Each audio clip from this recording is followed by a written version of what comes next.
I'm Todd Boss. I'm coming to you from Dakota lands in Minneapolis. I'm going to read 4 poems, and I themed them all on the topic of women. I've been obsessed with women, well, you could say for a long time now, but lately I've been obsessed with women primarily because the world's consciousness is shifting in a feminine direction, and it's really interesting to invest time in women's voices and women's film and women's music and women's writing and women's work as it evolves and makes itself more present in our lives. And I think there's just a lot to learn, and I've been paying a lot of attention. I've got 4 poems I want to share from a new collection coming out from Norton called Someday the Plan of a Town. And I think I'll start with the title poem from that collection. And if you don't mind, I'll share the poem on screen while I read it. I just like it when you have both opportunities to experience the poem. Someday the plan of a town, right down to its side tracks and back alleyways,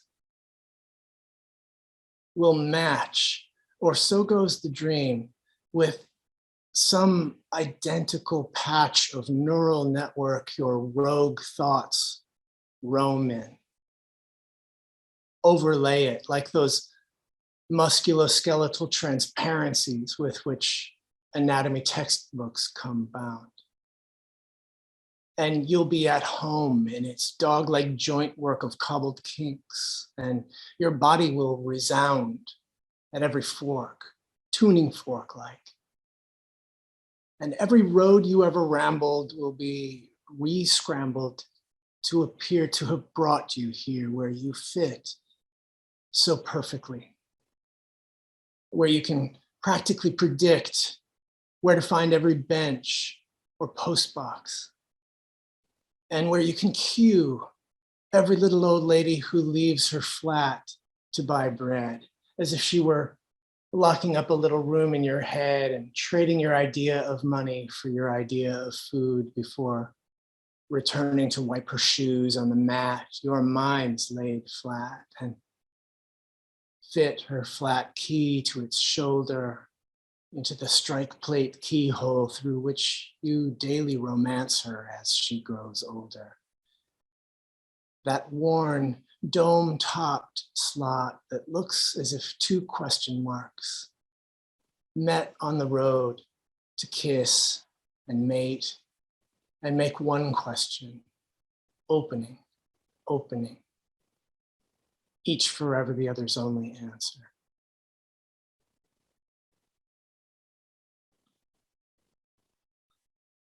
I think I like the little old lady in that poem.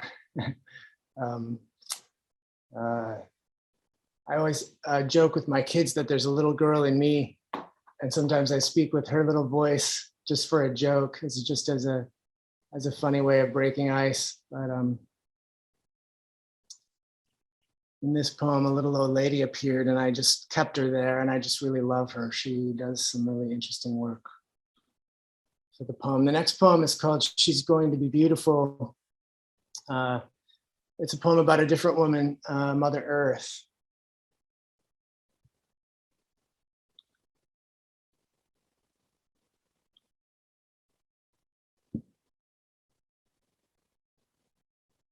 She's going to be beautiful as she goes, isn't she? Gorgeous plumes of cinder blooming rose in dying light. She's going to give a stunning show. The melting ice, the slow decay of zones. Our drones will play it all in full HD and lavish insult on the injury. All the satellite imagery, the National Geo photography. She's going to be calendar-worthy stuff, if ever again a calendar there be. Like forcing someone to disrobe and wishing you don't want to watch. The moon will touch her everywhere goodbye. An elephant, the last, inelegantly will pass in a savanna gleaming gold. The cloud formations no one's ever seen in towers shimmering with ash. We will no longer wonder to behold. All the coastal cities under sea. She will be beautiful. Of course she will. And devastatingly.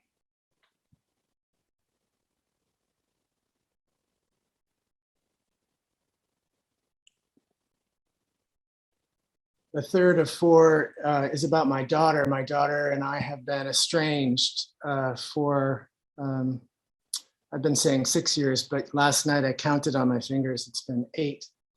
This was written at the 5-year mark. I happened to be in Budapest. It takes its form from, if you've ever been to Budapest, the Danube, to cross it, you go across a bridge and then you get on a funicular that takes you up the bankside. So it's shaped like that, that angled bankside funicular. It's called At the Sofitel. At the Sofitel in Budapest, alone, regretting leaving, estranged from my daughter 6 years almost, believing it might be 6 and 6 more before she texts or answers when I call. Trying to remember how it all began. I find that I can. Every ball thrown at her, every tear, every tatter, very matter-of-factly now, I can recall exactly. Even so, I saw her at the funicular today in her old winter gowns, 12 years younger, chattering away.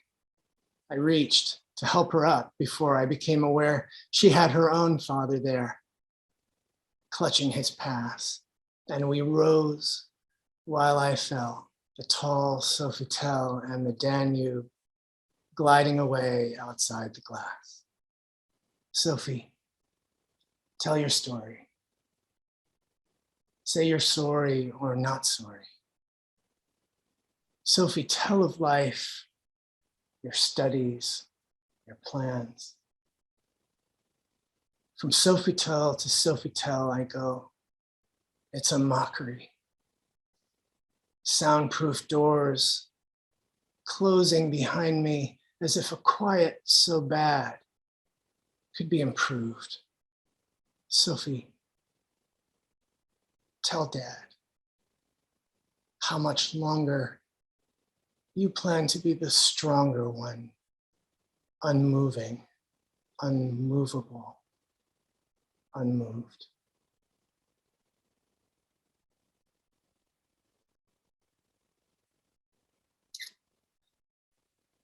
And the last one I want to play for you.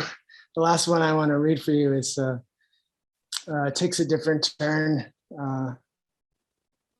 In my dating life, I think about women and romance and sex and all the parts that go into having a relationship with someone. And this came in a kind of a flippant moment after a woman told me that the most sexy thing was a man pushing a vacuum cleaner. It's called If You're Not Doing Her Sheets.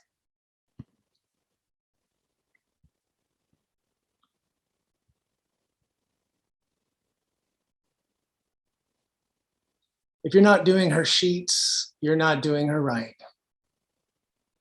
If you want her to find you delicious, do her dishes, and she might. This one goes hot as an oven for a man in an apron.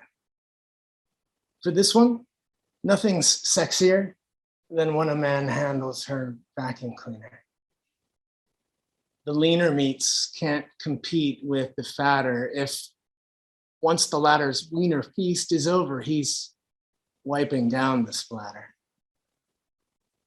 A little soap and hot water and a girl's in a lather. Forget your barroom blather. She'd rather you blow her mind by coming home at 5 and blowing her drive and the spot where she parks. A pilot might light sparks, but it's the steward who apprehends her needs just by meeting her gaze, who fans the blaze.